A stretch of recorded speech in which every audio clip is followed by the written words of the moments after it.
بسم الله الرحمن الرحيم. الحمد لله والصلاة والسلام على رسول الله سيدنا وحبيبنا محمد وعلى آله وصحبه ومن والاه. السلام عليكم ورحمة الله وبركاته.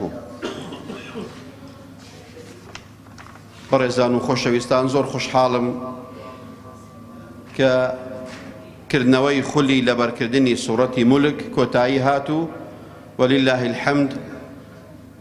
هەموو تەڵەبەکانی بەشداربووی خولی لەبەرکردنی سوورەتی مولک الحەمدولله سەرکەوتوو بوون بە نمرەی باشەوە. ئەوە جێی دەستخۆشی و جێی سوپاسکردنە بەڕاستی لەبۆ هەم لە بۆ مامۆستایانی ئەو دەفەرە هەم لە بۆ ئەنجومەنەی خەلیفانی کۆمەڵی ئیسلامی کە الحەمدولله کاری باشیان کردو بۆی کەوا خزمەتی قورئان بکەن. حەز دەکەم ئەوە ڕابگەێنم کە بەشداریکردن لە بۆ نمرە نییە. واتە تەڵەبەیەک نەوەتی هێناوە، تەڵەبەیەک کە نەوەتویەکی هێناوە، ئەرێ بۆ ئی من نەوەتەیان ئیوی نەوەتویەکە، ئەرێ باشە بۆ ئیوی هەفتایان هەشتایە. ئەوەی کەوا گرینگە بەشداری کەوا جەنابەت لە خولێکی قورئانی بەشدار بووی. باوەڕ بکەن هەر شەقاوێک و هەر هەنگاوێک کە هاویشتوتانە بۆ ئەو خولە بۆ هاتوچوویە لەکن خوای ڕەب العالەمین گوناحێک ڕەش دەبێتەوە و خێرێکتان لە بۆ دەنووسێت. ئەوە مشارەکەکەیە. ئەوەی کەوا لە بۆمان دەبێتە شاهدی لە خزمەت خوای ڕەب العالەمین ئەوەیە کەوا ئێمە لە خزمەت قورئاندا بووین. چ ڕۆژ بێ، چ شەو بێ، چ خوێندن بێ، چ خوێندنەوە و لەبەرکردن بێ. بۆیە بەڕێزان کاتێکەوە ئینسانێک ئیشێک دەکا سەرەتا داوای لێبوردن دەکا، پۆزش دێنێتەوە بەوەی کەوا کەم و کوڕیەکانم ببورن. داوای لێبوردن دەکا بەوەی کەوا نقوستانی و کەم و کوڕیەکانی چاپۆشی لێ بکرێ. بەڵام ئەو قورئانەی کەوا ئێمە لە خزمەتی داین خوای ڕەب العالەمین دەفەرمێ ذلك الكتاب لا ريب فيه. ئاگادار بن ئەی ئیماندارینە خەڵکانێک وا تێ نەگا کە ئەو قورئانە کەلامی غەیری خوایە والعیاذ بالله. فەرمودەی پێغەمبەری خوا بێ عەلەیهی سڵات وەسەلام نەخێر هەمووی لە خواوەیە. خوای گەورە دەفەرمێ هیچ گومان و دوودڵێکی تێدا نییە. و زۆر کەسیشمان هەیە لە کاتی ئەنجامدانی پرۆژەیەک مەشروعێک داوای گرنتی دەکات، گرنتی نەجاحەت.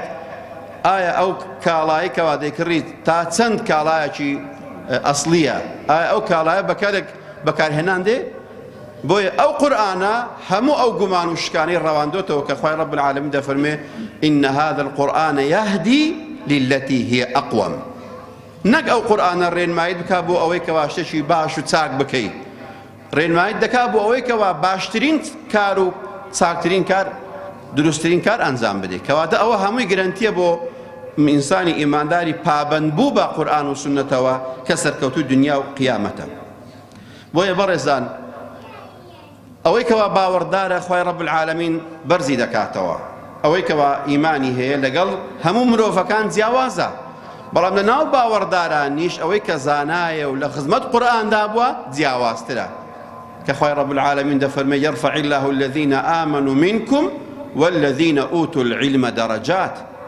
ئەوەی کەوا باوەڕدارە خوای گەورە لە هەموو ئینسانیەت مرۆڤایەتی بەرزی دەکاتەوە.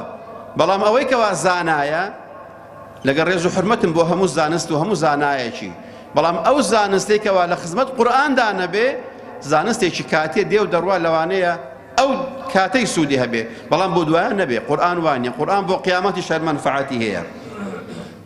وەکو شاعیر دەڵێ لو كان للعلم دون التقى شرف لكان الإبليس أشرف خلق الله. ئەگەر زانست و زانیاری و خوێندن و خوێندنەوەیەک و شەهادەیەک و پلەیەکی بەرزی خوێندەواری بەبێ تەقوا و بەبێ خواپەرستی هیچ سەنجی هەبوایە دەبا ئەجەلەکم الله دەبا شەیطان لە هەموو خەڵک گەورەتر بێ، کە وهاش نییە، کە خوای گەورە نەفرەتی لێ کردووە، لەعنەتی لێ کردووە. بەڵام کاتێک تۆ عالمی ئەگەر لە خزمەت قورئاندا بووی، کاتێک تۆ گەورەی ئەگەر هات و خزمەتی سنەتی پێغەمبەری خوات کرد صلی الله عليه وسلم. بۆیە یەکەم حکمی ئەو قورئانە بریتێ لەوەی کە دەفەرمێ اقرأ باسم ربك الذي خلق. مرۆڤایەتی ئەگەر بێت و ئەو ڕۆکە باسی تەقەدم و پێشکەوتن دەکا، دەڵێ ئیسلامەتی کۆنەپەرستیە یان ڕجعیەتە یان حیجاب یان باڵاپۆشی، ئەوە ئازادی ئافرەتانی پێشێل کردووە، یان ئەوە نەزانینە، ئەوە جەهلە. بقر ئەوانە پیان دەگوترێت ناگوترێت زاهیل، پیان دەگوترێت زاهیلی مڕەکەب، زەهلی مڕەکەبی هەیە. کەسێک کە نازانێ و بزانێ نازانێ ئەوە لەوانەیە بەشێک لە علمی هەبێ، بەڵام کەسێک کە نەزان بێ و نەشزانێ کە نازانێ ئەوە زەهلی مڕەکەبی هەیە، واتە دوو جار جاهیلە. کەسێکی وەکو ئێوەی بەڕێز کە قورئان خوێنن دوو جار عالمن، جارێک عالمن بەخوا، جارێکی بە پەیام و ڕێبازی خوا جەل شەئنه. بۆیە بەڕێزەکەم تۆ وا تێ نەگەی خوا نەخواستەکەوە شەئن و بایەخ لە خزمەت خوای ڕەب العالەمین کەم بێ. خوای ڕەب العالەمین دەفەرمێ ئەگەر خێرم بە کەسێک بوێ و چاکەم بە کەسێک بموێ و بمەوێ بەختەوەری کەم، لەوانەیە ئێمە گومانمان بۆ بچێ بڵین لەوانەیە پلەیەکی دنیای گەورەی بدرێتێ، ببێتە سەرۆکی وەزیران، ببێتە سەرۆکی حکوومەت، ببێتە شتێکی گەورە، بەڵام خوای ڕەب العالەمین زیاد کردو لەو شتانە. دەفەرمێ پێغەمبەر دەفەرمێ صلی الله عليه وسلم من يريد الله به خيرا يفقهه في الدين. هەر کەسێک خوای گەورە چاکەی پێی بوێ لە فقه و شەریعەت و قورئان و سنەت شارەزای دەکات. کەواتە تۆی شارەزا بە قورئان و سنەت باوەڕ بکە پلەت گەورەترە لەو کەسانەی کەوا پلە باڵاکانی ئەمڕۆی ئەم سەرزەمینن. کەسێکەوە نەزانێ بەیانی دەمرێیان دەژیا، نەزانێ ئایا ڕۆژی قیامەت سەربەرزەیان سەرشۆڕە خوا پەنامان بدە، ئەوە جاهیلە، ئەوە نەزانە، ئەوە هەژارە، ئەوە دەستکورتە. بۆیە بەڕێزان حەز دەکەم ئەوەتان پێڕا بگەێنم، ئەگەر باوکە مناڵێکی ناردۆ بۆ ئەو خولە، یان ئەگەر دایکە کچێکی ناردۆ بۆ ئەو خولە، باوەڕ بکەن ئەگەر مانجێکیش بوو بێ و ئەگەر سی ئاەتیشیان لەبەر کردبێ، بەڵام باوەڕ بکەن شتێکی وایان کردو نەبڕاوەیە، بە دەلیلی فەرمودەی پێغەمبەری خوا صلی الله عليه وسلم کە دەفەرمێ إذا مات ابن آدم انقطع عمله إلا من ثلاثين. ئەگەر مرۆڤی مسلمان وفات دەکات دەفەرمێ لە نوێژی، لە ڕۆژووی، لە تەسبیحاتی، لە سەڵاوات و ئیستیغفاری هەمووی کۆتایی پێدێ، ئیلا سێ خێری دەمێنێتەوە. یەکەم دەفەرمێ سەدەقەتین جاریە، خێرێکی بەردەوام، بۆ نمونە مزگەوتێکی کردووە، مەدرسەیەکی شەرعی کردووە، ڕێگاوبانێکی خۆش کردووە، پرد و جسرێکی کردووە، بیرێکی لەداوە بۆ ئاواییەک، هەر چاکەیەکی کردبێ، سەدەقەی جاریە خێرێک بێ بۆ یان خەستەخانە. زۆر کەسی وایە ئێستا خەستەخانە دەکات لەگەڵ ئەوەی بەداخەوەکەوە ئەو لانە مرۆڤیانە کراوەتنە سەرچاوەی پەیداکردنی پارە و داهات و چەوساندنەوەی خەڵک، بەڵام لەگەڵ ئەوەش خەڵکمان هەیە خەڵکی مسلمان بۆ خوا مستەشفا دەکاتەوە، خەستەخانە دەکاتەوە، یان مەدرسەی ئالی دەکاتەوە بۆ خوا. ئەوە سەدەقەی جاریە. ئەگەر ئینسان وەفاتیشی کرد دوای خۆی ئەو خێرە بە بەردەوامی بۆ دێ، وەک ئەوەی مابێ و بۆ خۆی نوێژ بکا و ڕۆژوو بگرێ و حەسەنات بکە. و هەروەها دەفەرمێ ئەو علم ينتفع به، زانستێکت هەبووە ئەو زانستت ڕاگەیاندووە، کە ئەو زانستت ڕاگەیاند واللهی ئەوەی فێر بوو دوای خۆت خێرەکەیت بۆ دێ.